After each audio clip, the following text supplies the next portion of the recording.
entertaining thing you have in the fallout of WrestleMania 31. No great debut in the way of a Goldberg or a former WCW or ECW alumni character who we've known over the years like Brock Lesnar in 2012 in the fallout of WrestleMania 28.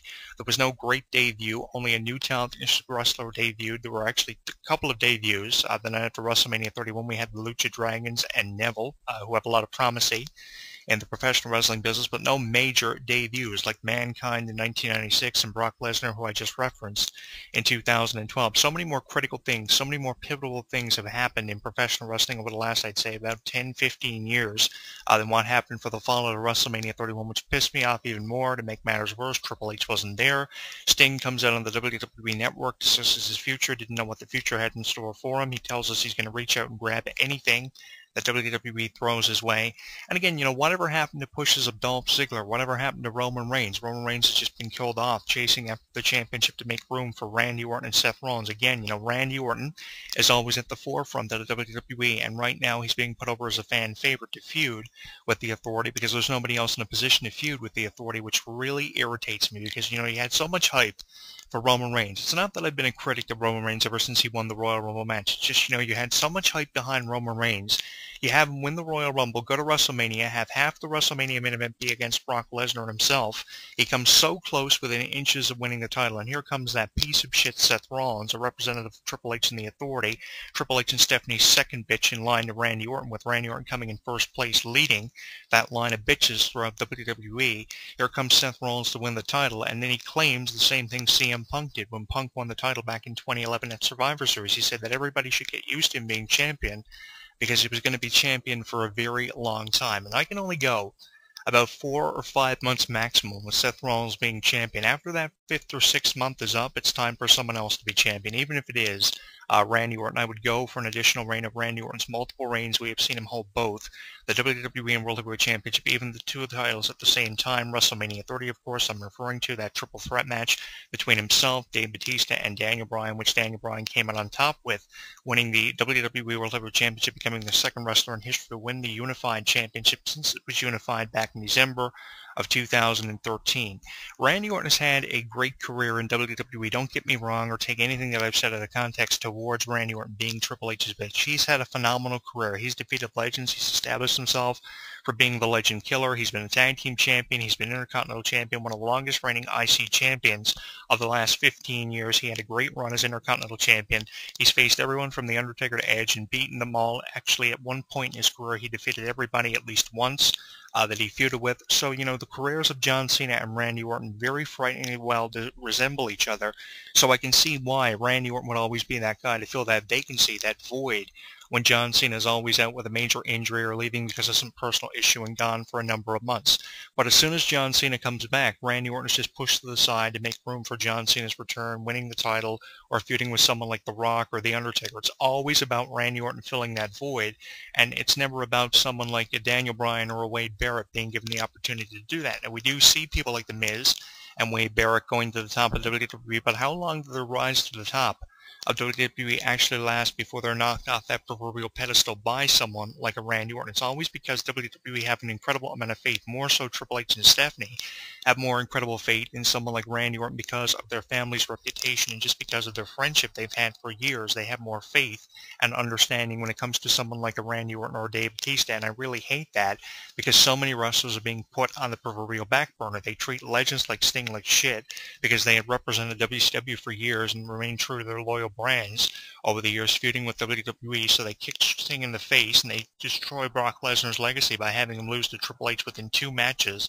after his debut. They run over all these names. They did it with Goldberg, they did it with Brock Lesnar, and they're doing it with Sting now, and I just don't agree with anything going on in WWE. 2015 is really shaping up to be one of the worst years we have ever seen as wrestling fans, and I wouldn't blame you if you turned off professional wrestling and never watched it again, or at least for the next year, because of everything that's happening. So many things have gone wrong in professional wrestling in the last 10 years, and I know it's supposed to be about, making room for newer stars. It's supposed to be about the Daniel Bryans, the Wade Barretts, the Mizes, whatever the case may be, whoever the biggest name is, as a part of the New Talent Initiative. But I was always a huge fan of these legends. So when you see a legend once a year, you would expect the legend to at least win that one match they are in, especially the match with Sting and Triple H but Sting loses the match. And I was thinking to myself, WTF, what the fuck is going on here with Sting and Triple H? Sting was expected to win by myself, and he probably was expected to win and predicted to win by a lot of other radio shows and columnists out there who love to do this sort of thing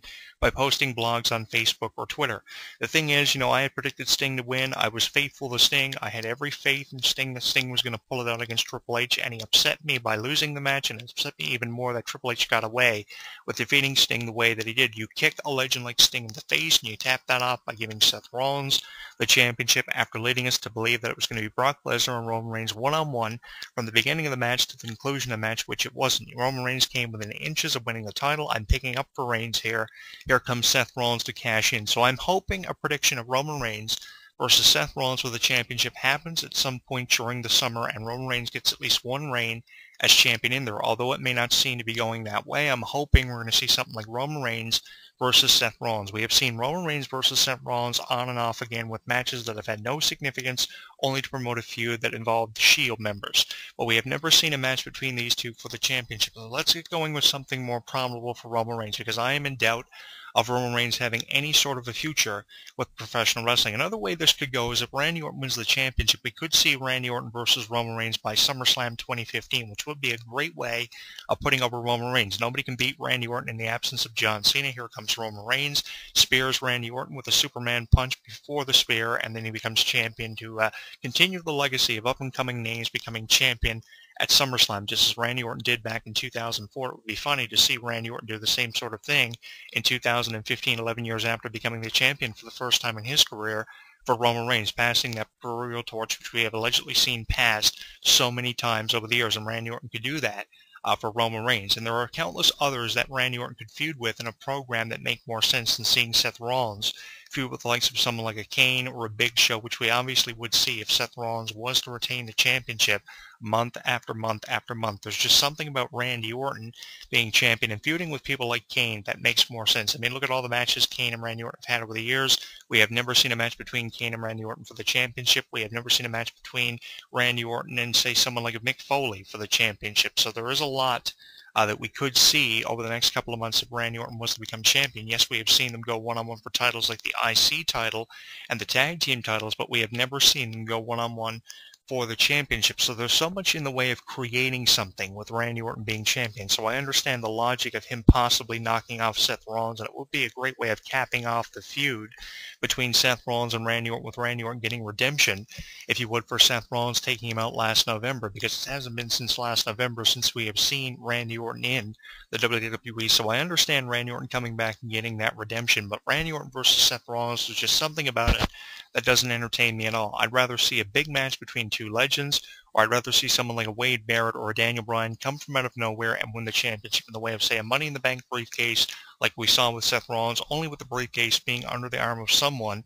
who you actually want to see cash in the briefcase and want to see something done with, like in the way of a Dolph Ziggler, who I'm also really pissed off about, because Dolph Ziggler was being pushed in last November's Survivor Series match when he was the sole survivor for Team Cena. What the fuck happened there? Dolph Ziggler was supposed to be the man. Dolph Ziggler was supposed to have been up for the championship this year's WrestleMania. What happened there with Dolph Ziggler getting a chance to be the man? He was taken right out of the title picture after he defeated Seth Rollins in the Survivor Series match with Team Cena facing the Authority. Sure, he got an assist from Sting, but I remember the promo that Dolph Ziggler cut a couple of days after Survivor Series when he said that being involved in an angle with Sting was really cool, how he was the one put over, and how Sting assisted in being put over by throwing his arm over Seth Rollins. He was also the sole survivor, which added a little bit of fuel to the fire in the Survivor Series elimination match with the Authority's power in WWE being in question and on the line. So Dolph Ziggler was really thrilled to have been involved in that program the way he was, and it seemed like they were going in a probable direction with people like Dolph Ziggler and Ryback, but nothing was ever done with Dolph Ziggler and Ryback. It was Dolph Ziggler, Ryback, and Eric Rowan who were supposed to be the next big things